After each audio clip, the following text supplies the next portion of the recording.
اي خدمه؟ ليه كده؟ ليه ايه يا فندم؟ ليه في حد بيخش على حد كده حضرتك؟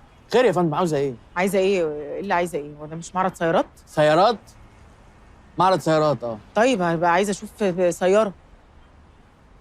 وماله يا فندم؟ نندهلك حد من جوه. ليه؟ هتندهلي حد ليه؟ انا عملت حاجه؟ يا فندم بسكني ليه يا فندم؟ انا اسفه بس حضرتك ليه بقى هتندهلي حد؟ هو انت بتعمل ايه هنا؟ انا اللي ماسك الحجز. حضرتك اختاري السياره ولو عجبتك ابقى احجزها لك ان شاء الله. طب مالك في ايه ماسك الحجز؟ يعني اي حد ممكن يمسكه. طب اتفضلي يا فندم. نو واي. صفيه؟ اوه نانسي، انت بتعملي ايه هنا؟ ممدوح جوزي يا ستي ماله يا ستي؟ مصمم انه يجيب لي عربيه عشان عيد ميلادي. عربيه في عيد ميلاد؟ عربيه؟ We're so in love. ربنا يكرمكم. وانتي بتعملي ايه هنا؟ مستنيه حد؟ لا مش مستنيه حد. اشمعنى انا يعني جايه عربيه وانا هستنى حد؟ انا بشتري عربيه. بتهزري؟ اصل انا ما قلتلكيش، انا قبل الديفورس حاجه وبعد الديفورس بقيت حاجه ثانيه. قبل الديفورس كان جوزي برضو بيجيب لي هدايا وبيسفرني وبيجيب لي عربيات وموتوسيكلات في عيد ميلادي برضو، الحاجات الجميله دي. بعد الديفورس بقى انا اللي بقيت اعمل الفلوس اللي تخليني اجيب العربيات والموتوسيكلات والحاجات الجميله. وحتى اشتريت تاون هاوس في الساحل. واو ايوه، اللي في القرى اللي هناك بعيد. وبقيت بقى بصرف بقى طبعا على بنتي، لان انا ليه بقى مش عويله، مش مستنيه حد ان هو اللي يصرف عليا. وبشوف دلوقتي بقى قلت ارفه عن نفسي شويه، بشوف بقى عربيه. شايف العربيه اللي هناك دي؟ كبيره. احجزها لي. والعربيه الكبيره موت اللي هناك دي برضو احجزها لي، وانا هبقى انقي بقى، افكر انا انقي اخد انهي واحده منهم. يلا سلمي لي بقى على الشله وبوسي لي الاولاد. محمد تليفوني معاك بقى يا محمد، كلمني. ها باي باي. محمد مين؟ انا ممكن اراقب لك تليفونات وكاميرات المعرض واخليهم قدامك هنا على اللابتوب، بس دخلني مكتبه لمده 5 دقايق. المعرض عليه كاميرات 24 ساعه، وبالليل بيحطوا كلاب حراسه تلف حوالين المكان. هو جاسر كده كده ما بيجيش الصبح، بس برضه استحاله تدخل. مستحيل يعني؟ مستحيل. مش مستحيل. ناخد قرار بقى، يعني حضرتك بقى لك اسبوع كل يوم، يعني محتاجين يعني ناخد قرار. فقول لي وانا تحت امرك، لو عايز تحجزها انا ممكن اجي. بونجور. اهلا وصباح الخير يا فندم، اهلا وسهلا. كنت عايزه احجز عربيه فيراري. في لون معين؟ مش عارفه، اصل انا معايا جي كلاس دلوقتي وحابه اغير. طيب لو كده في موديلات كتير. اتفضلي يا فندم، اتفضلي هتخبري معرضك يعني. اتفضلي تاخدي فكره كده سريعه. في موديلات كتير قوي اعتقد هتبقى مناسبه اللي حضرتك بتدوري عليه. مرسيدس مثلا، رانج روفر، يعني مش عارف. قولي لي برضو حضرتك بتفكري في ايه بالظبط واختاري يعني. اختار لي واحده. انا اللي اختار لحضرتك؟ ايوه. يبقى الرانج روفر يا فندم. الرانج روفر تبقى مناسبه جدا. واو، ليه بقى؟ عربيه واسعه فيها مستوى رفاهيه عالي، لا هتحسي بفرق يعني ان شاء الله. اعتقد هتبقى مناسبه قوي لحضرتك. لو مؤاخذة معلش لو سمحت بليز، الاقي عندك صيني قسط.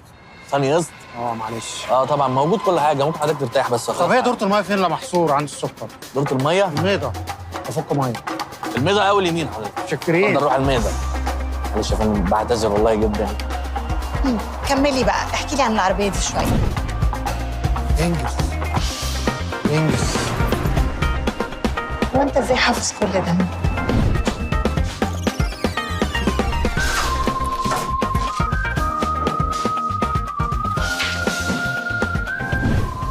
هاي، اسمي هاي. وانت اسمك ايه؟ ماجد. اسمي ماجد. ممكن اخد رقم تليفونك؟ قوي يا فندم. يلا بقى يا عم. ده كارت المعرض، حضرتك هتلاقي فيه رقم تليفون المعرض، ودي خدمة ما بعد البيع لما نخلص ان شاء الله. انا عايزه رقمك انت. رقمي انا الشخصي يعني. لو ماله يعني ممكن اكتبه لحضرتك. اللي ناصح قوي. اكتبه لي. انجز يا عم. احكي لي بقى، ابتديت ازاي؟ بدأ حبي لسوق السيارات من ثالثة اعدادي، تحديدا الترم الثاني. استرها يا رب مع الغلابه اللي زينا. غطي بيه الشلح على البطيء. اسألي في اي حته قولي لهم ماجد بس. ماجد. ما تنجز يا عم. بس يا حيوان. انا بدأت الحقيقة. طب ميرسي، هبقى اكلمك بعدين. يا فندم لسه ما خلصناش كلامنا. شاكر جدا جدا لحضرتك والله، مش عارف كويس ازاي. ممكن بقى يلا اسم يا استاذ يا بتاع الميضه. حلو قوي. كده هنبدأ الشغل. هنراقبه وندخل على كل ملفاته وحساباته لغاية ما نشوف هنهاجم ازاي.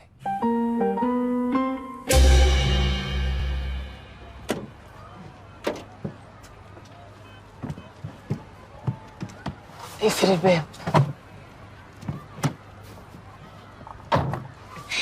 انت ليه واقفه بعيد كده؟ معلش، اصلي مش عايزه الامهات تشوفني. كدبتي عليهم وقلتي ايه تاني؟ احترمي نفسك. لو حد سألك قولي ان احنا جبنا عربيه جديده. يوه مفيش فايده فيكي. حطي الحزام يا خالتي، ده اللي انت فالحه فيه.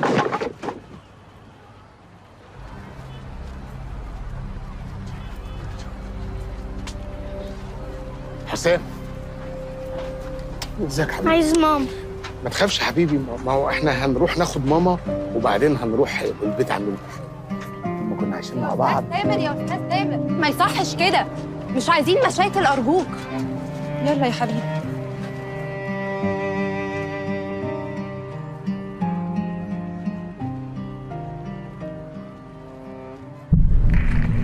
اتحرك وراه.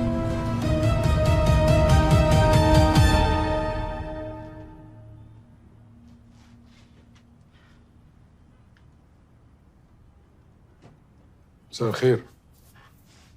مساء النور.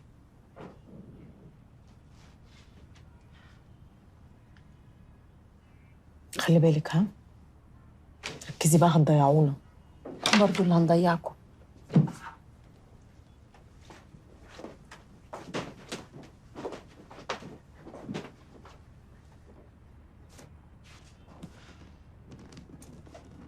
ايه الاخبار؟ تمام.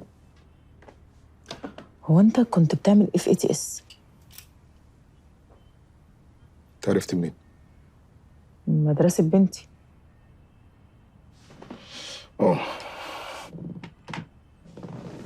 مدرسه غاليه قوي. ولا الاهالي بقى بعيد عنك، نوادي وسفر وعربيات، حاجه تعقد. وانا كنت زيهم كده لما دخلت ابني هناك. واحنا كمان على فكره، لما جينا نقدم للورا في المدرسه انا ورأفت كانش عنده اي مشكله في المصاريف. والحق رأفت طليقي، ولحد دلوقتي ربنا يولع فيه، مش عارف يودي فلوسه فين. وده بقى كان سبب طلاق. طلقته بسبب كتر فلوسه؟ من كتر فلوسه اتجوز عليا، ولما عرفت قال لي امال هودي فلوسي فين؟ فانا بقى عندت واصريت ان انا اتطلق. وهو الحقيقه ما صدق ولا بيصرف على بنته ولا بيديني نفقاتي غير بالمحاكم. فانا قررت ما اخليش لورا تحس باي تغيير، وامشي حياتها زي ما هي. كويس. كان عندي بقى حته ارض ورثها عن ابويا، بعتها. طبعا حطيتي فلوسها في ارض المستقبل. يا ريت على كده وبس، ده انا اقنعت امي واخواتي يبقوا نصيبهم هما كمان في الارض. فضلت ازن عليهم عشان يدوني الفلوس احطها في الشركه، عشان البنك فوائده حرام. البنك ايه؟ فوائده حرام. وانت بتشتغلي فين؟ في بنك. انت فيكي كم متناقضات انا عمري ما شفته في بني ادم قبل كده. ها يا جماعة، ايه الأخبار؟ عرفنا ايه عن جاسر رضوان لغاية دلوقتي؟ عرفنا حاجات كتير قوي. جدول مواعيده، تفاصيل تجارته، علاقاته الغراميه. ومراته المطربه الكبيره رشا فرفشه. بلاش عشان سيد بيزعل، لانه بيج فان. انت عارفه تيكو لو سمعتها بقلبك هتغير رايك. ده لو سمعتها بقلبي اغير صمامين. هو احنا بندور على ايه بالظبط؟ بندور على الراجل اللي سرق منا فلوسنا، واحنا عايزين نسرق منه فلوسنا. عايزين ناخد منه ال5 مليون دولار. 6 مليون و250 ألف دولار. انا اسف، انت عندك حق. عندك حق. يبقى قدامنا حل من الاتنين، يا نقشط بيته ومعرضه، يا نظبط له نصبايه تخليه كوع المبلغ كله عن طيب خاطر. أو نعمل الاتنين. ودي بقى هنعملها ازاي ان شاء الله؟ هو بيستثمر فلوسه في ايه غير العربيات؟ العقارات. بس هو ليه نظام.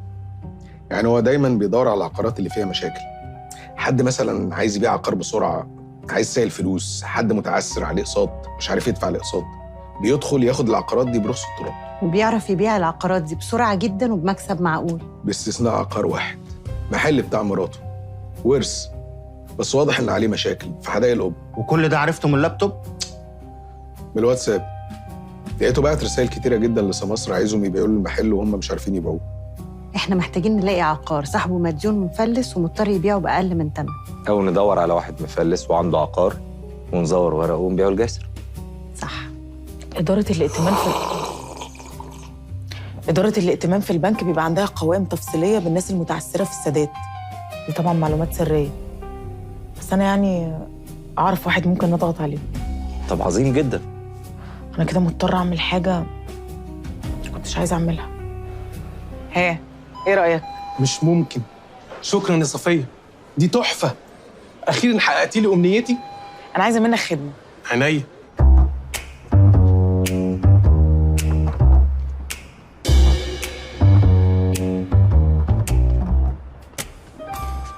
الملفات دي فيها كل الناس المتعثرة في السداد من 20 مليون وانت طالع، وكمان في حجم ديونهم وأملاكهم. كل ده بلوحه؟ ده انت لو رسمه الموناليزا مش هتجيبي كل ده. على فكرة لولا الظروف عمري ما كنت هعمل كده. أنا فنانة تشكيلية ونقابية، كنت متصنفة على مستوى الجمهورية. لولا الجواز والخلفة والديون اللي عليا كان زمانكم مش عارفين تقفوا تتكلموا معايا دلوقتي. انا حاسس بيك يا صفيه اختي، لاني فنان زيك وعندي جمهور. اللي بتنشله؟ مش احسن ما انشل حد غريب؟ طب انا راضي ذمتكم، ده وقته اللي بتعملوه ده؟ ما هو اللي بيبدا. بس بقى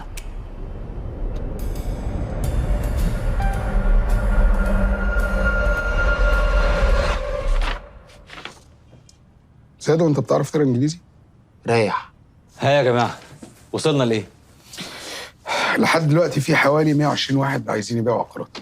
2 منهم أعضاء في نفس النادي اللي فيه جاسر. واحد عنده شاليه في الساحل الشمالي عرضه للبيع، والتاني ايه؟ التاني بره مصر بقاله 5 سنين، عنده قصر في جاردن سيتي بس ده عرضه للإيجار. هو ده شهاب العيدي. ده القصر بتاعه، بقاله 2 شهر معروض للإيجار. واضح إن اللي كانوا مأجرينه سابوه. أنا كلمت البروكر وقال لي إنه متاح. كده احنا محتاجين نأجر قصر شهاب العيدي ونكسب صيغه جسر رضوى. تامر، جمع بقى كل المعلومات والبيانات اللي انت لميتها واديها لميت ذاكرها، عشان احنا هنحل مشكله المحل بتاع مرات جاسر ده اللي محدش عايز يشتريه. إزاي؟ هنشتريه. صباح الخير. صباح الانوار. مين القمر؟ أنا نجلاء، بروكر. انت قمر، بس انا عندي سماسرة بتعامل معاهم، لا مهتم لا بلونشات ولا كومباوندات. أنا مش عايزة أبيعلك. تبقي معجبه بيا بقى. طبعا. أنا عندي حد عايز يشتري المحل بتاع مدام رشا اللي في حدائق القبة. طب مش تقولي كده من الاول؟ لا، احنا كده بقى ناخد كوفي مع بعض. أنا تخصص فيلل وقصور غالية بتعدي ثمنها 150 مليون جنيه، خصوصا في القاهرة. وايه اللي وقعك في واحد غلبان زي؟ العفو يا مستر جاسر. أنا عندي كلاينت عايز محل في الحدائق، محتاج يعملوا مخزن، وأنا عارفة إن مدام رشا عندها محل هناك ومش عارفة تبيعه عشان المشاكل اللي بين الورثة. وعرفت كل ده ازاي؟ أنا شغلانتي قايمة على المعلومات. إذا كنت أنت استغربت من معلومة قد كده عارفاها عن مدام رشا، أمال هتقول إيه بقى من المعلومات اللي أنا عارفاها عنك؟ عارفه ايه يعني؟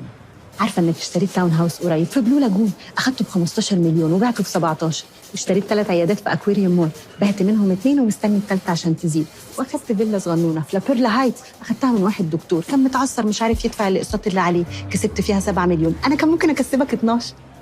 كلامك حلو، معلوماتك في الجون، بس اللي هيترجم كل ده لثقه بيننا وتعامل طويل عريض تنفيذ.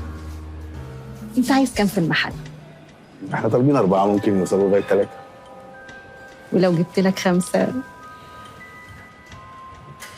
نطلب ايديكي من باباكي. يا ريت، بس للأسف مرتبطة. للاسف فعلا. لو عرفت تبيع المحل بالسعر اللي بتقول عليه ده مش هتعامل مع حد غيرك في العقارات بعد كده.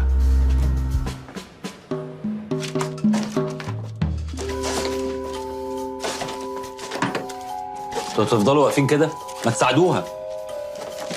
ما بالراحه، هو اكل. أنا هنولد.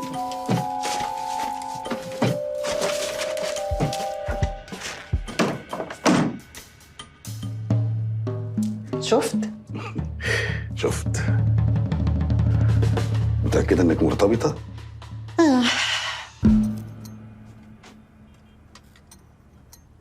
ايه يا ابني مصنع السكر؟ الله يخرب بيتك، كل ده سكر؟ وانا حطيت حاجه؟ ده انا كده مخفف عشان مش عايز اتخن. مش عايز ايه؟ امال انا شايفه ده ايه؟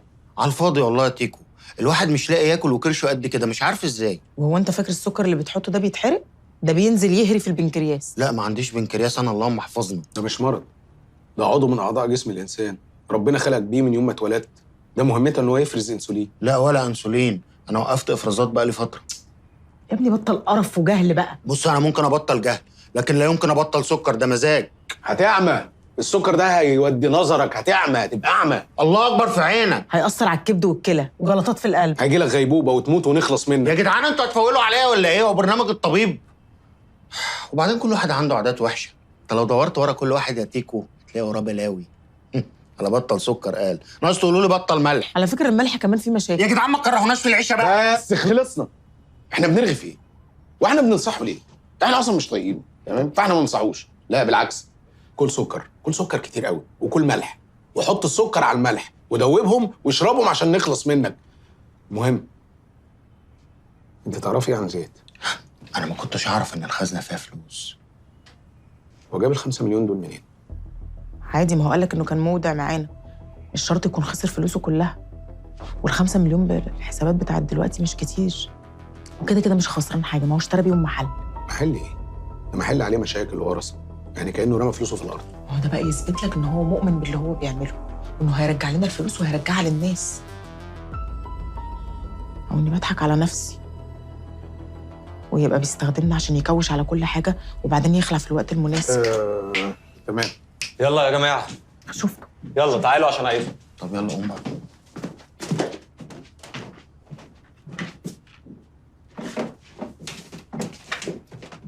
ايه ده؟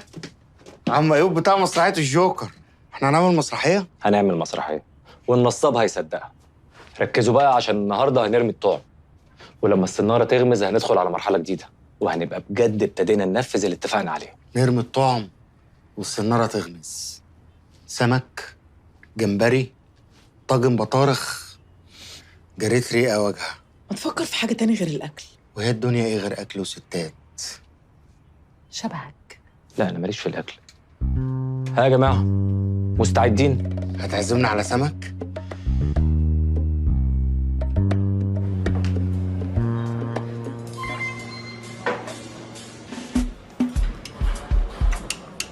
شكرا. العفو يا فندم. عايز ايه؟ انا اسف جدا لو بعزك حضرتك يا مستر جاسر، بس عندي سؤال من فضلك. حضرتك بتفهم في العقارات مش كده؟ شويه. اصل في ممبر هنا في النادي بيسأل عن اسعار العقارات في جاردن سيتي. انا سمعت ان هو عنده فيلا كبيره هناك وعايز يبيعها. بس سمعت برضو ان هو عنده مشاكل مع البنوك والضرايب. اسمع حاجات كتير قوي. يعني بحاول اساعد مش اكتر. اسمه ايه الممبر؟ اسمه مستر شهاب العيدي. طب هات لي بيانات الفيلا وانا اقول لك. حاضر.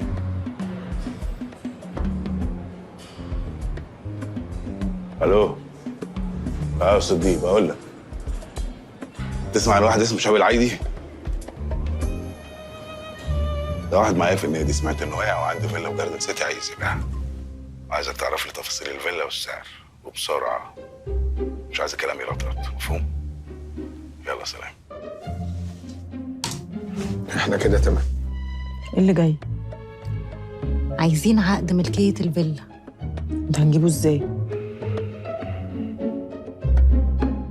ايه يا جماعه انا بهزر، انا عارفه طبعا هنجيبه ازاي.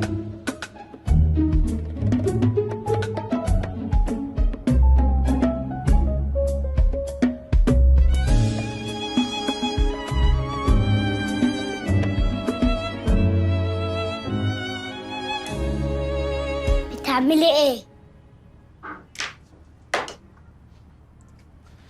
بعمل حاجات للشغل. انا عايز اعرف لما العيال تسألني على نوع العربية الجديدة اللي احنا المفروض جبناها، اقول لهم نوعها ايه؟ لا ما انا مش عايزاكي تكذبي للدرجات دي، يعني قولي لهم جبنا عربيه جديده. هي مش العربيه بتاعتنا كانت جديده؟ ايوه بس دي من 10 سنين. خلاص بيقولوا لهم جبنا عربيه جديده وفي سرك قولي من 10 سنين. يا سلام ونعم التربيه عشان ما بقاش كدابه يعني. جمع وحي ايه؟ زنقت. خش يلا اوضتك انا هفتح. مساء الفل يا ست الكل. مساء الفل يا استاذ رضوان. اخبار حضرتك ايه؟ الحمد لله بخير. معلش بقى لو كنت جايلك في وقت مش مناسب. لا خالص انا مستنياك، ده ميعادك. اتفضل. بص يا ست الكل، دول 30,000 جنيه. متشكره جدا. عايزينك بقى تحط لنا لمساتك السحريه على الاوراق دي. 3 كشوف حساب علشان السفارات وورق بطاقه. كل ده؟ قدها ودود. وعلى فكره بقى كان في شغل كتير اكتر من كده، بس انا اللي ما حبيتش اتقل عليك. انت عارفه اننا الحمد لله عندنا مطبعه كبيره شغاله في الشغل ده وبتطلع شغل على اعلى مستوى. بس انت بقى شغلك مظبوط وعجبنا، فنانه بقى. الله يخليك. انا بس يعني كنت عايزه اقول لحضرتك ان انا الفتره الجايه احتمال ابقى مشغوله. لا لا لا لا، انت عارفه بقى ان احنا ما نقدرش نستغنى عنه. وما تاخذنيش بقى، اللي بتطلبيه بتاخديه، يبقى شغلنا ليه الاولويه. حاضر هحاول، بس يعني ما وعدكش ان انا هكمل كتير.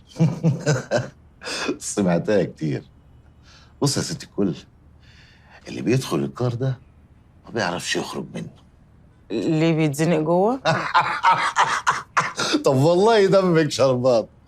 عارفه بالمناسبه دي بقى، يعني عيشتك لوحدك بتخلي الواحد يحس تخلي الواحد يحس بايه؟ تخلي الواحد يبقى عنده دم، عشان في بنت جوه عندها مدرسه ومذاكره، وانا كمان ما صليتش العشاء. وماله، تقبل الله مقدما. وعموما ميعادنا اخر الشهر، شوف وشك بخير ان شاء الله.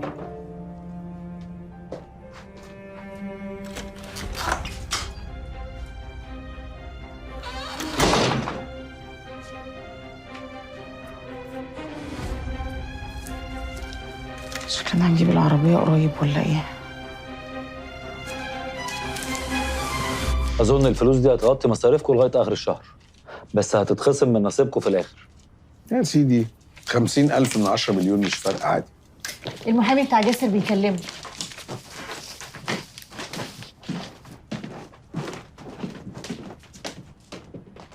لا صديقي، ايه الاخبار؟ يا باشا الراجل مديون والبنك قريب جدا هيكون حاجز عليه. الفيلا بقى تعمل لها من 350 ل 400 مليون، بس طبعا الكلام ده لو هيستنى. واحنا ما خلصناش انه يستنى اكتر من كده. اعمل ايه؟ اكلمه؟ هو اللي هيكلمك. ساحر، ممكن تبقى تعلمها لي اعملها على المسرح؟ الو. الو. ايوه يا مستر جاسر. كنت قلت لي ان انت تخصص فيلل وقصور في التجمع. ورينا شطارتك بقى، انا عايز اشتري وابيع. حلو قوي قوي قوي. كده معانا الفيلا وعقد الملكيه، ومش ناقص لنا غير لوحه مرسومه لواحده ست. خلاص يا جماعه، انتوا كل شويه تبصوا لي. فهمت؟ بالراحه بالراحه. شفت الحلاوه؟ منتهى الدقه. هي دي المرحومه؟ المفروض. رزق الهبل على المجانين. ايه القرف ده؟ ده فن التكعيب يا جاهل. تكعيبك؟ فنانه. هي كده يعني مخبيه البق؟ وبعدين هو عمل معاكي اسهل بيعه في حياته. فهنعمل ايه؟ هنحدد له الطريق اللي هيبقى فاكر انه مشي فيه بارادته. دع عدوك يأتي إليك بإرادته، فإن أجبرته على التحرك تكون قد حددت له الطريق وهو يظن أنه هو الذي اختاره. بنتي، مش دي نفس الطريقة اللي عملتها معايا زمان؟ ولانك طيبه سامحتيني. مين اللي قال لك إني سامحتك؟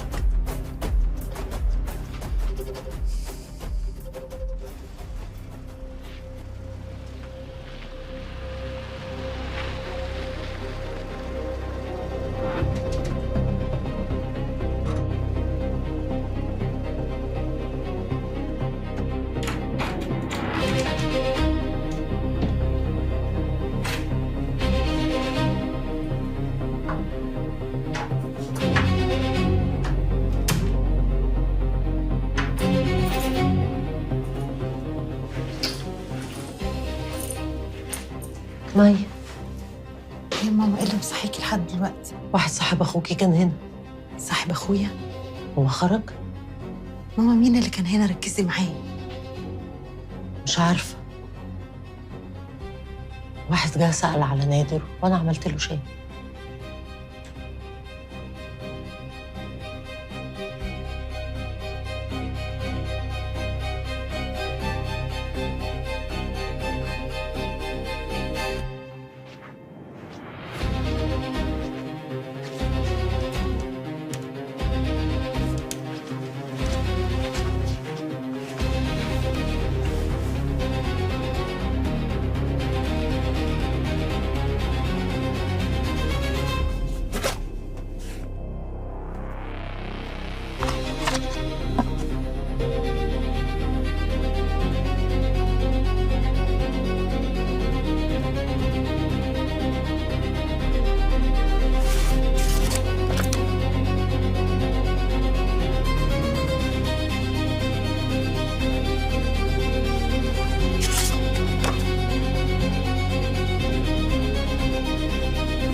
أنا كنت متأكدة إنك هتفكري وتحسبيها بعقلك. انا بعمل كده عشان خايفه على اهلي. ولازم تعملي كده عشان خاطر الفلوس برضه، لأن هي الحل لكل مشاكل. أخوكي في السجن وأبوكي هربان ومحدش يعرف مكانه غيرنا إحنا الاتنين. ده لحد دلوقتي. دول 1,000,000 جنيه. حضرتك قلتي لي ما احنا مكملين مع بعض، وكل مرة هديكي قدهم مرتين لحد ما انت تقولي كفاية. غير العربيات، العقارات، بس هو ليه نظام بيدور دايما على العقارات اللي فيها مشاكل، عايز سائل فلوس، حد متعسر عليه اقساط، بيدخل ياخد العقارات دي برخص التراب. احنا محتاجين نلاقي عقار صاحبه مديون ومفلس ومضطر يبيعه باقل من ثمن. او ندور على واحد مفلس وعنده عقار ونزور ورقه ونبيعه الجسر. لحد دلوقتي في حوالي 120 واحد عايزين يبيعوا عقارات. 2 منهم اعضاء في نفس النادي اللي فيه جاسر. اسمه ايه الممبر؟ اسمه مستر شهاب العيدي. هو ده. عايزك تعرف لي تفاصيل الفيلا والسعر وبسرعه. كده احنا محتاجين نأجر قصر شهاب العيدي ونكسب صيغه جسر رضوى. انت كنت قلت لي ان انت تخصص فيلا وقصور في التجمع. ورينا شطارتك بقى. انا عايز اشتري وابيع. قولي لي زياد عايز يعمل ايه بالظبط؟ مستعده؟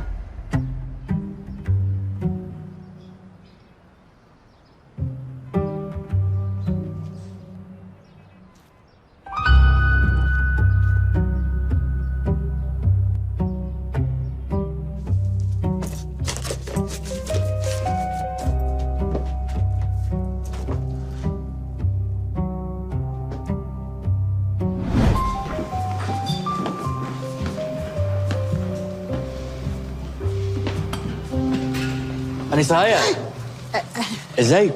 الحمد لله. أنا ماجد. ايوه انا عارفه. طب إيه مش قلت لي هكلمك وبتاع، ما اتكلمتيش خالص. اصل انا قررت ما اغيرش العربيه، ظروفي اليومين دول ما تسمحش، قلت كفايه عليا الجي كلاس. لا ظروف إيه؟ خلي بالك مستر جاسر صاحب المعرض موجود هنا، أنا أصلا جاي أمضيه على شوية ورق، هقول له نعمل ديسكاونت كبير، أو على فكرة ممكن ندخل العربيتين في بعض، عربيتك أغلى أصلا. ايوه ما انا عرفت، عشان كده قررت ما اغيرهاش. وبعيدا يعني عن العربية، ما تكلميني عادي يعني. ما انا عشان كده ما كلمتكش، اصل انا في بيني وبين مستر جاسر شغل، وعمال يعكسني كده ويلمح تلميحات مش اللي هي، انا عامله نفسي مش واخده بالي، بس لو عرف اللي كان بينك وبيني ولا حلو عشانك ولا عشاني. بيعكسك؟ يا نهار اسود. لا انا هيفرق معايا الشغل ولا صاحب الشغل؟ ايه اللي هوش؟ لا مش هوش، همسكه اسكعه علقه. اسكت خالص وما تفتحش بقك، اعمل نفسك ما تعرفنيش، وانا 3 ايام وهكلمك. ها 3 ايام. 3 ايام ايه؟ بقول لك بيعكسك والله عشان بيروح الجيم يعني، انا ما بخافش من حد بس مش تعرفوا بعض ولا ايه؟ لا ما نعرفش بعض، ما نعرفش بعض خالص، هي شبه حد انا قابلته في المعرض فاتلخبطت بس يعني. يا راجل حد اتلخبط بين القمر دي وحد تاني. ايوه صح، انا مش مركز خالص النهارده، مش مركز. لازم تعدي عليا في المعرض تبص بس على العربيات، عن تشكيله تحفه. ماشي. استاذ صديق المحامي. اهلا وسهلا. اهلا بيك. نجلاء. اسم ساره. اسمها بروكر يا اخي. يا سيدي مش مهم الاسامي، المهم نخلص، قصدي نخلص. تعجبيني بس للاسف مرتبطه. متاكد؟ جبت اوراق الفيلا؟ ده العقد، وقلت له يعمل لك توكيل بالبيع للنفس وللغير بالتعامل مع كافه الجهات الحكوميه، احنا هنخلص معاه النهارده هيدينا التوكيل على طول.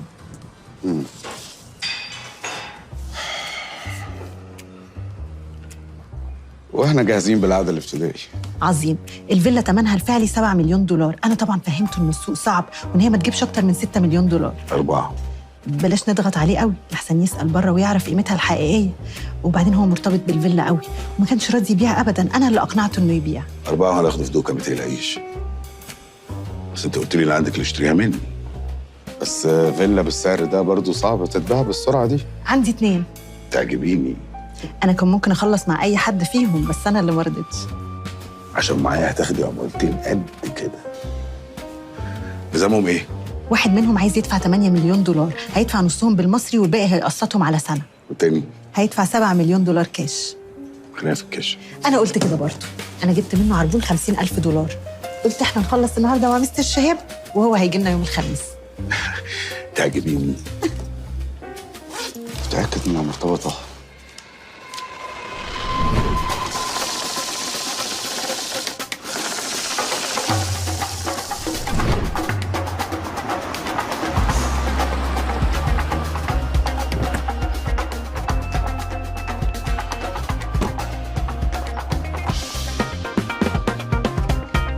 اتفضل.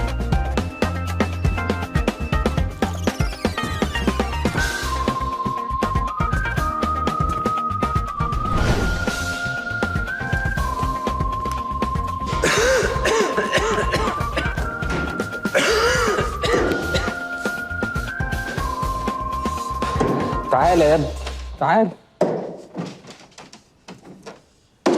عادي باشا، الضيوف وصلوا. ضيوف مين؟ اللي جايين يشتروا القصر. والله يا حسين انا ولا عايز ابيع ولا اشتري. انا لو خرجت من البيت ده اموت. اموت. سلف يا باشا. شهبيه اعرفك بنفسي. جاسر رضوان. اهلا بيك. كان نفسي اتعرف على سيادتك بس انا عندي طياره الصبح بقى وحضرتك عارف السفر وتجهيزات والله يا جاسر بيه انا مش عارف اقول لحضرتك ايه. انا فعلا قلت لنجلاء اني موافق ان ابيع، لكن بعد كده لما فكرت لقيت انه هيبقى صعب. صعب ليه لا سمح الله؟ البيت ده يا جاسر بيه انا بنيته طوبه طوبه مع دلال الله يرحمها، ولو خرجت من هنا اموت. اموت. دلال مين؟ دلال مراتي. كنت بقول لها يا دودو الارض دي يا جاسر بيه كانت صحراء صحراء، ولما كنا نحب نيجي الموقع هنا انا ودودو كنا بنركن العربيه بعيد ونمشي وسط التراب والصخور والكلاب. ولما ابتدينا نبني كنا بنيجي كل يوم نفكر ونحلم. اخترنا كل حاجه مع بعض، كل حاجه. ولما سكننا البيت بقى حته مننا. ولما ماتت روحها فضلت موجوده في كل ركن، في كل ركن. المرحومه عايشه جوه قلبك. مش شويه طوب واسمنت هم اللي هيفكروك بيها. انا بس نفسي ان احنا ناخد وندي مع بعض في الكلام وبعد كده تعمل اللي انت عايزه. هو انت مش قلت انك مسافر؟ هتعمل ايه في السفر؟ لا ما تشغلش بالك. وحضرتك برج ايه؟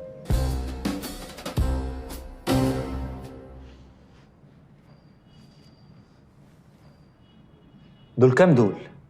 3. 3 يا حسين، بيقول 3. انتوا عايزين تموتوني؟ حتى لو قررت اني ابيع مستحيل هتخلى عن بيتي بالثمن المهين ده. هزود لك كمان 200,000 هديه من عندي. 200,000 ده اللي انت قلتهولي؟ انتوا عايزين تموتوني؟ ما هو ده كمان مش هي اللي قالتهولي. تقصد ايه؟ حضرتك مفلس. انا ما انكرش اني مزنوق، بس مش معنى كده اني اتنازل للدرجه دي. انت في مصيبه. عليك فلوس للبنوك وفي دعوه قضائيه اترفعت ضدك، وده معناه ان انت ممكن تتحط على قوائم المنع من السفر. وانا طبعا اتاكدت من الكلام ده بنفسي. محامي زميل ماسك مجموعه من قضايا البنوك اكد لي ان شهاب العايدي غرقان في الديون لشوشته. لشوشتك؟ يعني فكك بقى من انت مرتبط بالبيت وجو الحنين والذكريات والمرحومه والكلام ده.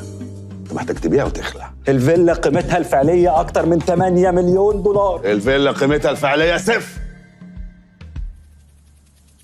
ولو الاخبار دي اتسربت محدش هيهود ناحيه الفيلا غير لما القضايا دي يتحكم فيها.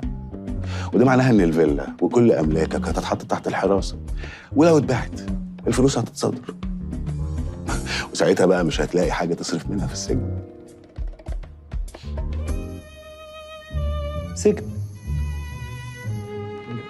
بيقول لي سجن يا حسين.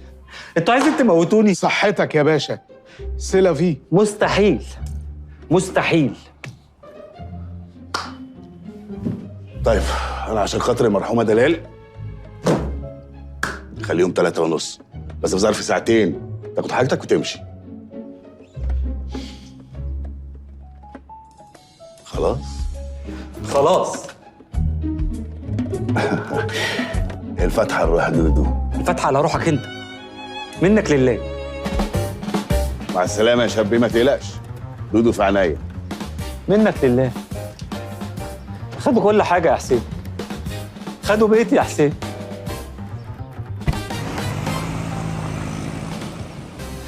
الفلوس نسيته المرحومه. وانت ما بتنسيش حاجه ابدا؟ لا. صدقيني. ايه ده؟ دول بس؟ ايه 50 اللي اديتهم لي و50 من عندي. بقيه ال 200 لما تجيب لنا مشتري، بس استنضفي. مش كفايه دول اللي خدناهم؟ لسه ال1 مليون العموله لازم ترجع. اتفضلي ارجعي له. لا تمام. اتفضل يا جاسر بيه. صدقي الورق ده تمام؟ تمام. يا صدقي الورق ده تمام. الموضوع منتهي بقى، قلنا زي الفل.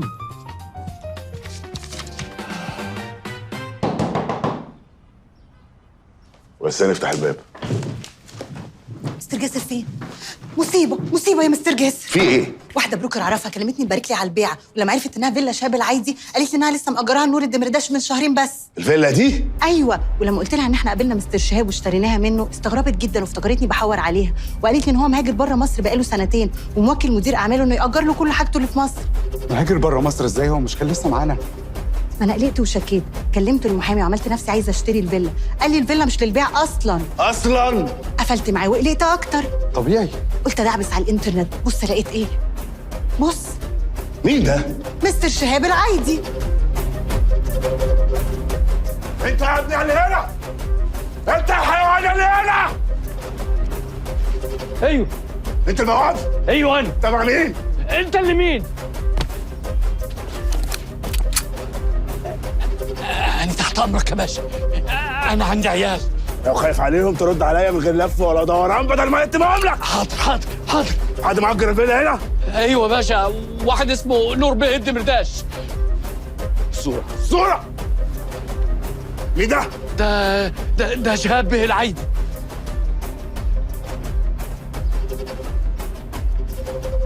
وايه اللي كل ما اسالك على حاجه تقول لي كده كده؟ افرتك دماغكم كلكم. معلش مش عارفه اقول لك ايه. كلم البوليس يمكن يحاول. بوليس؟ انا خلال 24 ساعه هكون جايبه واخد فلوسي ومدفعه زيهم من دمه. تقلقيش عليا يا اختي. طيب ربنا يوفقك بقى. خدي هنا، انت رايحه فين؟ تنسي عليا جايبه لي نصاب. لا ما تنساش نفسك، وبعدين انت اللي نحس، انا مالي؟ انت هتلبسني سوء حظك؟ انت اللي وززني على الراجل ده، انت كنت هتبوس ايدي عشان اخليه يبيع لك، والمحامي بتاعك كل شويه يقول لك الورق تمام الورق تمام، تلاقيه هو اللي منصص معاه. امال انا غلطانه اني نبهتك ودعبست لحد ما عرفت انه مهاجر، كان زمانك نايم على ودانك لحد ما صاحب الفيلا رجع وكرشك بره. صاحب الفيلا؟ واهو ادي العموله هي مش عايزاها، انا واحده شغاله بسمعتي بالاذن بلا حزن. استني هنا. انت بتقولي ان صاحب الفيلا مهاجر بره بقاله سنتين؟ ايوه ده اللي سمعته. طب بتفكر في ايه؟ انت لسه معاك الزبون اللي ممكن يدفع 7 مليون كاش؟ نعم؟ يعني ايه السؤال؟ يعني هنبيع له، وتاني يوم هنبيع للي عايز يدفع 11، وراهن ان انت مش هتغلبي تجيب لنا زبونين 3 كمان. انت عايزني انصب؟ انا عايزك تنسي اللي عرفتيه كانه ما حصلش حاجه. عقبال ما حد يوصل لنا هنكون وصلنا لنور الدمرداش، وكل حي ياخد اللي دفعه. انا هعمل نفسي ما سمعتش حاجه عشان العشره اللي ما بيننا، انما لو قلت لي الكلام ده تاني انا هديكي $500,000. 1.5. 750. واحد. موافق. هجيبهم معايا، واول ما الراجل يمضي هديهم لكم فوقيهم بوسه. لا البوسه دي تخليها لك. بالاذن. ايه ده؟ ايه ده؟ راح فين؟ ايه؟ هعتبرهم عربون. خافش عليها بنت العفريته. يا وجه قدامك قد ايه؟ 10 دقايق بالكتير والماسك يبقى جاهز. عارفين احنا محتاجين ايه؟ محتاجين كرش صغنن. مفتقه. ايه؟ بتقولي ايه؟ تاكل بطرمان مفتقه وتشرب ازازه 2 رطل عصير مانجا هطلع لك كرش وقتي. لا متشكر يا سيد، ده تسمم مش كرش، وبعدين احنا اكيد محتاجين فكره اسرع شويه. براحتك، انا حبيت اساعد. انا هطلع كرش بجد، انت يا ابني مفيش خالص.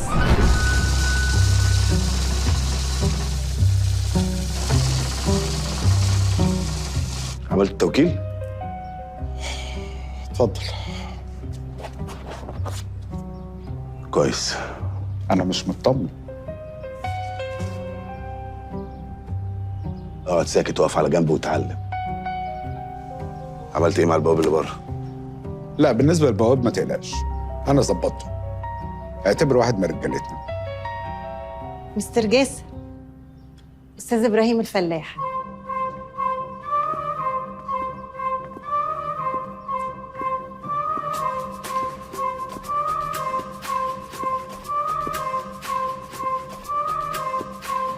لا حلوه الفيلا. بروماكس. مساء العسل. منور يا مستر ابراهيم. الله يبارك لك. هو احنا ما تقابلناش قبل كده؟ اكيد كنت هفتكر، انا ما بنساش وش شفته قبل كده. استاذ ابراهيم كان بقاله فتره طويله عايش بره مصر، وقرر بقى ان هو يجي ويستقر معانا هنا في القاهره. عندي 3 فيلل في القاهره، ودي هتكون الرابعه ان شاء الله. تانس وتنور. ميس نجلاء هي اللي رشحت لي الفيلا، وبصراحه ما فيش حد يقدر الشغل ده قدي. شغل العمدان واللسقف، فيلا حلوه صحيح، فيلا برو ماكس، وميس نجلاء كمان برو ماكس. والله يا مستر ابراهيم الفيلا دي غاليه عندي قوي. بنيتها طوبه انا والمرحومه اللي هي صورتها متعلقه هناك دي. صحيح؟ وانا ما يخلصنيش. ولو صحيح ريحه المرحومه في الفيلا زي ما بتقول، انا لو منك ما استغناش عنها. خلاص مفيش نصيب، نشوف فيلا تانية بقى حتى لو مش بروماكس. لا ما المرحومه اتكلت على الله بقى، الحقيقه بقى من الميت. جبت الفلوس؟ انا جهزت العقد الابتدائي، بس هنعمل ايه في المرحومه؟ يا عم فكك من المرحومه. هو انت معكش محامي ولا؟ انا ما اجيبش محامي يدافع عني، انا بدافع عني. استاذ ابراهيم رفض خالص ان هو يجيب المحامي بتاعه من كتر الثقه اللي ما بيننا. ثقه في محلها عفريته.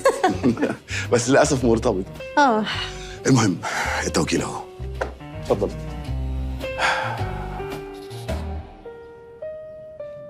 التوكيل ده ماله؟ ما تاخذنيش، ممكن اشوف بطاقتك؟ بطاقتي؟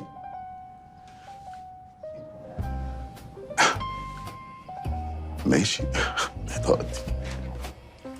معلش بقى، بقالي كتير قوي اصلي ما طلعتهاش. اتفضل.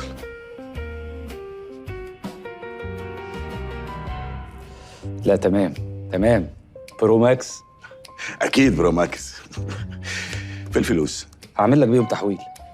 معلش ثانيه واحده. خدي وقتك. عايزاك. فلوسي. لما الفلوس تخش على حسابي ابعتهم لك. ماليش فيه. انا عامل حساب ان الفلوس كاش اصلا. وانا لو ما خدتش فلوسي دلوقتي هروح ابوظ البيعه دي. خدي. مستر ابراهيم. في حاجه؟ لا مفيش حاجه. هديك فلوسك لما تسمع في الحساب. انا كانت انسه رضوى قالت لي ان حضرتك نجلاء. انسه نجلاء كانت قالت لي ان حضرتك هتدفع كاش، لانه مبلغ زي ده هياخد ايام قبل ما يسمع في الحساب. لا، ما انا هعمل لك تحويل بنص المبلغ مع البرو ماكس على طول، والنص التاني هدفعهم لك كاش بشيك مصرفي.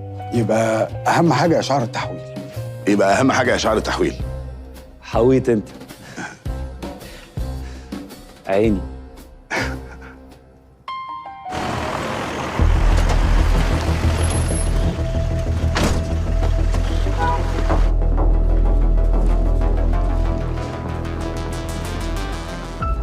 كله يثبت مكانه.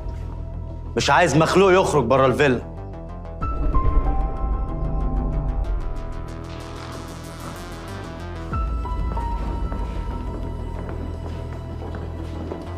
انت جاسر رضوان؟ والله العظيم انا ما كنت عارف. امك ده عيالك. انا؟ عشان احنا انقذناك في اخر لحظه. لا معلش، يعني ايه اخر لحظه؟ النصاب ده كان عايز منك ايه؟ ده كان جاي يشتري الفيلا. وطبعا فهمك ان هو ابراهيم الفلاح. مظبوط. يا باشا انا ما عملتش. انت مزور ومنتهى الشخصيه غير شخصيتك. ما تتكلمش غير لما اقول لك، انت فاهم ولا لا؟ حاضر يا باشا. انا مش فاهم حاجه.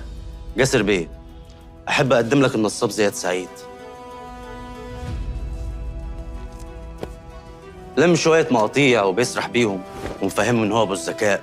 هو حرامي ابا عن جد، هربان من حكم في قضيه توظيف اموال، غير قضايا تزوير وانتحال صفه وتكوين تشكيل عصابه. كوكتيل من الجرايم ما سابش فيه اي حاجه ما عملهاش. يا باشا هو فعلا نصب علينا كان جاي بس حصل خير. ما حصلش ولا حاجه. النصاب ده باع لك الفيلا باسم مزيف ودلوقتي جاي يشتريها منك تاني. يعني الفيلا دي مش بتاعته؟ لا ما حدش بلغني طبعا. يا فندم حضرتك بتقول ايه يعني؟ يا فندم هو باع الفيلا، خد فلوسها، ما يخلع. جاي يشتريها تاني ليه؟ ما كانش هيدفع لك حاجه، كان هيوريك اشعار مزيف وبعد كده يديك شيك ملوش اي لازمه باسم شخصيه وهميه. بس ليه؟ عشان العموله يا جاسر بيه. عموله؟ ايوه. نجلاء دراعه اليمين كانت متفقه معاه عشان يعملوا عليك التمثيليه الرخيصه دي، عشان ياخدوا منك عموله كبيره. انا ما عملتش حاجه. تسكتي خالص يا نجلاء هانم. ولا تحب اقول لك اسمك الحقيقي؟ مي عباس شرف الدين. مع انها يا اخي لا عندها لا شرف ولا دين. حراميه ومزوره ونصابه، واخده شغل العقار ستار عشان تنصب على الابرياء اللي زي حضرتك. خدهم يا ابني يلا على العربيه. مصادر الاموال دي؟ الفلوس دي بتاعتي يا فندم. هنشوف يلا.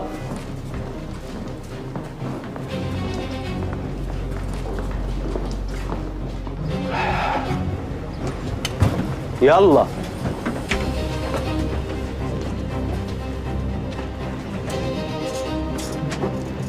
يا باشا دي باعت لي محل بملايين. قصدك محل الحدائق اللي ما كانش بيتباع بسبب مشاكل الورثه؟ هو ده الطعم اللي هم اصطادوك بيه. جاسر بيه احنا مراقبينهم وراصدين كل تحركاتهم، مسجلين كل الكلام اللي دار بينك وبينها كمان في مكتبك. بس الفلوس اللي حضرتك خدتها دي بتاعتي. عندك ما يثبت ذلك؟ يا فندم انا موكلي تاجر عربيات كبير، والفلوس اللي معانا دي كنا ساحبينها عشان نستورد بيها عربيات. خلاص نقفل المحضر ونثبت المبلغ وتستلمه في الاسم. تمام؟ والفلوس كمان اللي ضحكوا عليك بيها واكلوك بيها البلوزه هترجع لك خلال ايام. تمام؟ ماشي، بس خد بالك انا عددهم. انا بهزر معاك يا باشا. تركب؟ لا انا بهزر. نخش نعدهم سوا مع بعض. لا دي مجرد دعابه عادي. معلش احنا رايحين اسم ايه يا باشا؟ اسم قصر النيل. امشي ورايا، ولو تهت ده الكارت بتاعي، شادي محمد النقل. يلا يا ابني.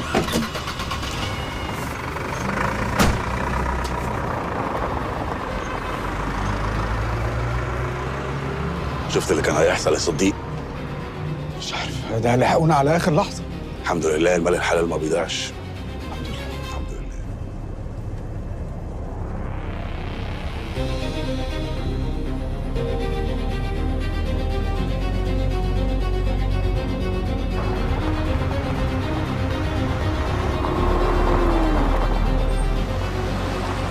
ارجع يا بني ادم. ايه يا عم في ايه؟ انت هتبوظ معايا يا حيوان. ارجع بالراحه يا عم. ارجع يا عم خلاص ادينا راجعين يا عم. ارجع.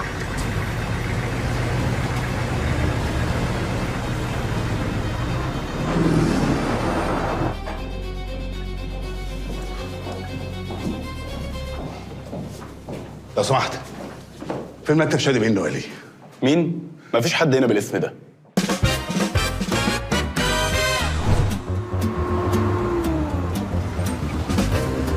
ارجع يا عم.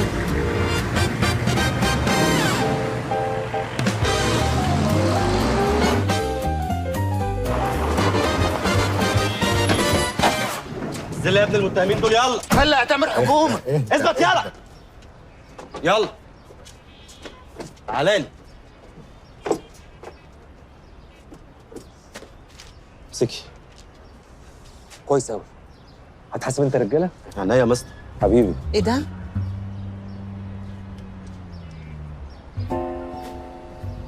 عندها لا شرف ولا دين. ها تمثيل والمصحف تمثيل. مش انا ده الشخصيه. ما يقولش عليا كده. مش انا ده الشخصيه. يا الحقنا يا مستر والنبي الحقنا والله. هو الواحد بيحلم ولا دي تهيؤات ولا هلاوس عشان ما فطرتش غير مرتين؟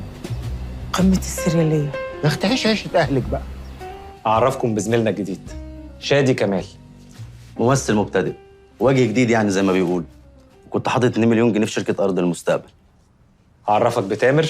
يا باشا طبعا غني على التعريف. تامر مهندس الكمبيوتر العبقري، والساحر الكبير سيد الجوكر، صفيه الفنانه العالميه التشكيليه. الله يخليك، بس يعني انت شكلك وجه جديد خالص، انا ما شفتكش في اي حاجه. معلش بقى الجديد نوفي يعني. جماعه على فكره انا مراقبكم كلكم. تراقبنا؟ طبعا عشان اعمل شخصيه الضابط. انت فاكرني هعمل شخصيه الضابط كده؟ انا لازم اتقمص. ما تقول لهم يا مستر. شادي عمل النهارده شغل هايل. قوي. كده بقى الانصبه هتقل ولا ايه؟ احنا اتفقنا زي ما هو، مش كده؟ اطمني.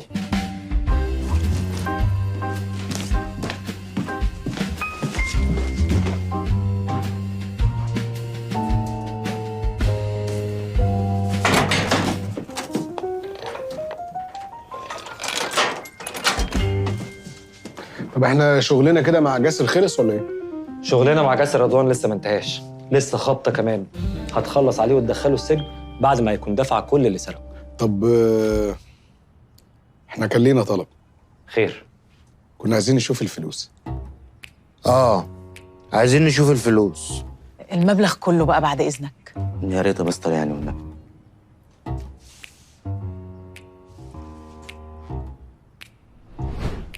يا نهار اسود. يا نهار اخضر. هم دول كام؟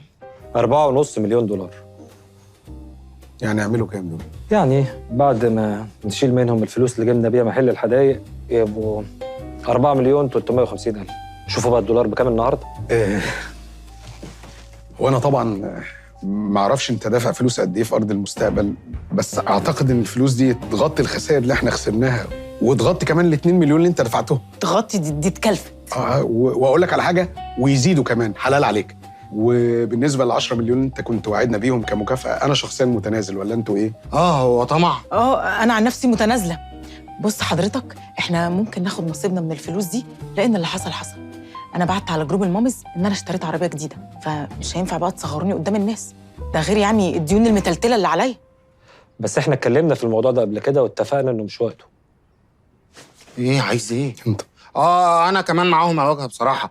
احنا محتاجين فلوس وعندنا مشاكل وكل واحد فيه اللي مكفيه. وانا كمان بعت على جروب الصحراء ان انا بقى معايا فلوس كتير وهشتري معدات وخدع. احنا اتفقنا ان احنا اخر ناس هناخد فلوسنا بعد ما نرجع الحق لاصحابه. ما احنا كمان لينا حقوق. وفي 1000 واحد غيرك ظروفهم زي الزفت. احنا ما قلناش ان احنا هنسيبهم، احنا هنكمل، بس ممكن يعني نطلع مصاريفنا عشان عندنا التزامات. وبعدين احنا طول الوقت محطوطين تحت ضغط وبنعرض حياتنا للخطر. بصراحه انا ما عنديش استعداد اعيش طول الوقت مديون ومحروم ان اشوف ابني واعرض نفسي للخطر عشان الناس ما اعرفهمش اصلا. طب ايه رايك؟ انا عندي اقتراح. كل عمليه زي دي نطلع منها جزء صغير، يعني نغطي بيه مشاكلنا واحتياجاتنا، ولا ايه؟ صح. ده كلام زي الفل. جزء صغير ومليون دولار هيكفوا ويوفوا. اهو الكلام ده كلام جميل جدا. هو مليون دولار زي الفل. محدش هياخد حاجه من الفلوس دي. مش انت اللي تحدد مين ياخد ايه وامتى. ولو في عدل المفروض انت اخر واحد ياخد، مش احنا. احنا كده بقينا حراميه، سرقنا سرقه وماسكين في بعض واحنا بنقسم، واحنا ما اشتغلناش معاكم الاول على الاساس ده. احنا محتاجين دايما نبقى فاكرين احنا مين وموجودين هنا ليه، واهم حاجه تفضلوا فاكرينها ان هو اللي خطط وهو اللي فكر وهو اللي جمعكم، وانتوا اتفقتوا على الكلام ده من قبل ما نبدا. معلش يا جماعه، انا عارف ان انا جديد ومش ملم بكل التفاصيل، بس بصراحه انا معاه. ما دام اتفقتم يبقى لازم تنفذوا الاتفاق. وبعدين الراجل في طلعه واحده عمل 4.5 مليون دولار، يعني الدنيا ماشيه حلو وكريمه. يا جماعه مش عايزين كل تفكيرنا يبقى على الفلوس. هو ايه موضوع ال 10 مليون مكافاه ده؟ وما قالكش؟ لا ده انا كنت بهزر يعني عشان افك الدنيا. انتوا سخنانين بصراحه على بعض. وبعدين قال لي انا زيكم بالظبط ولا يا مستر؟ حتى لو ما قالكش، مش المفروض ان انت بتراقبنا وعارف عنا كل حاجه؟ والله اعلم بقى قلت ايه ولمين. واضح يا جماعه ان احنا مجرد تروس في مكنه بتاعه الاستاذ. مش من حقنا ننطق ولا نتكلم ولا حتى نقول راينا. بس الفرق بينك وبين الترس ان بيك من غيرك العجله هتدور. اللي مش عايز يكمل يتفضل. يغور واسمه هيتحط في الليسته. ولما يجي عليه الدور هياخد فلوسه لغايه اخر مليم، واللي هيكمل يعمل حسابه انه مش هياخد اي حاجه لغايه ما نخلص اللي بدأناه. ده احنا ما مشيناش غير خطوه في طريق طويل، والله اعلم اذا كنا هنكمل ولا لا. الكلام للكل، فكروا خدوا القرار، بس اللي هيقرر يكمل يستحمل.